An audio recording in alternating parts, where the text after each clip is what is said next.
Hello mga mamshi ng tahanan! Welcome again to my cooking time. I'm Grace Ulveta, Cooking, Travel, and Tour. Andito ang inyong manay. Magluluto tayo ngayon ng napakasarap na fish escabeche.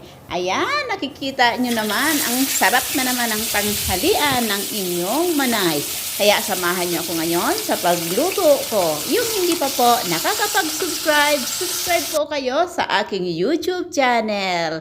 Ayan na ang inyong manay. Nag-uumpisa na naman na magluto ng masarap na ulam. Ito ang ating talakitong isda na napakalaki.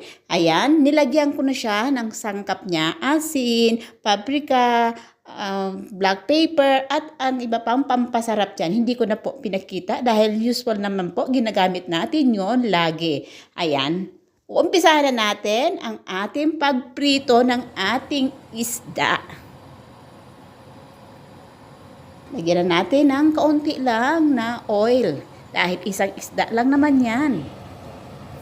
Ayan na ang ating isda. Woohoo!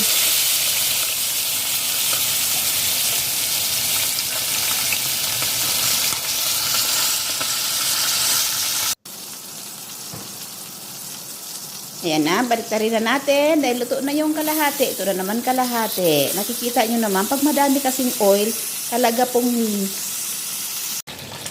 tutunan. Na-fry na natin ang ating talakito. Ayan na. Lalagay muna natin dito. Ititimpla muna natin ang ating mga sauce. Una, lalagay tayo ng 2 kutsarang corn flour. Ayan po yung ating corn flour. Ayan po. Ng brown sugar or white sugar. Ay po yung ating 2 spoon na sugar. Lalagay tayo. Ito po yung ating vinegar. Red vinegar ginamit ko. Pwede kayo magamit ng white. Kasi red mayroon ako dito.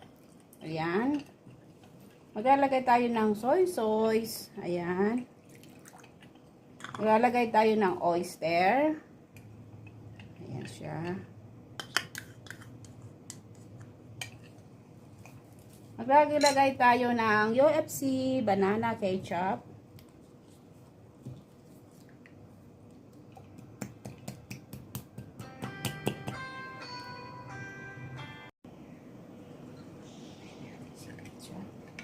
Ayan, nailagay na natin kompleto. Ayan, yung ketchup natin. Okay na. Lagyan na natin ng tubig. Mix na natin.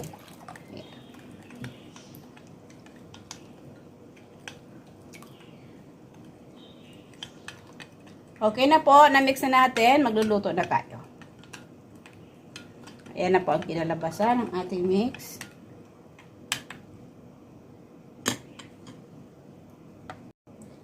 Ito po yung ginawa natin, na-mix natin. Pampalapot po natin ito, pampasarap, pampalasa, lahat-lahat na po nandyan. Yung asin sa paminta, mamaya na sa pagluto natin ilalagay. Pwede kayong gumamit ng yung dinigdig na paminta o yung bilog. Okay. Start na naman tayo po sa ating paggisa ng ating pong niluluto ngayon na fish escabeche. Ayan, nilagay ko na yung bawang, yung sibuyas. Gisa natin sa sibuyas, bawang, parang masarap ang ating luto. Kaya lang, hindi ako gaano madami maglagay ng oil po. Kasi sobra naman kung lasa-lasa na po ng mantika. Ayan, nilagay na natin ang ating in-slice na carrots.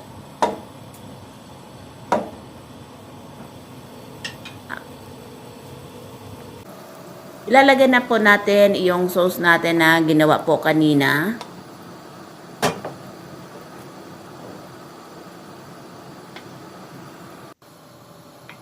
Ayan po, ibabalik ulit natin yung ating ginisang bawang, sibuyas at ang ating carrots. Lalagyan natin ng bell pepper. Pwede kayo maglagay ng bell pepper kahit anong kulay, di ba? May bell pepper na green, yellow, green, or red. Ilagay natin kung anong meron dyan sa ating kusina. Ayan, ilalagay na natin ang ating napakasarap na pritong isda. Sinishare ko lang sa inyo ang aking luto ngayon na fish escabeche o isdang escabecheng luto. May kanya-kanya tayong version sa pagluto nito, kung anong probinsya, kung anong bansa. Diba, iba-ibang ating style. Ito naman ay ang akin naman version. Sana nagustuhan nyo ang luto ko ngayon ng aking fish escabeche. Yun ang tanghalian ko dahil may bisita ako ngayon. Yun ang tanghalian naming dalawa. Ayan, kumukulo na po. Wow, ang sarap-sarap na naman ang luto ng inyong manay. Sa sauce pa lang. Sarap-sarap na. Yung hindi pa po nakakapag-subscribe, subscribe po kayo. I-click lang ang bell button below para updated po kayo sa mga susunod ko pang video. Yung mga nag-view sa akin, maraming salamat po sa inyong lahat sa panonood ng aking YouTube channel. Sana nagustuhan nyo ang luto ko ngayon. Samahan nyo po ako sa pagkain nito. Hindi ko na ipapakita ang pagkain ko ngayon dahil may bisita ako. Magkakamay lang kaming dalawa. Sa sauce pa lang, panalo na ang inyong manay. Wow, kain po tayo niyan. Ayan na po. Sana nagustuhan nyo ang luto ng inyong manay na fish escabeche.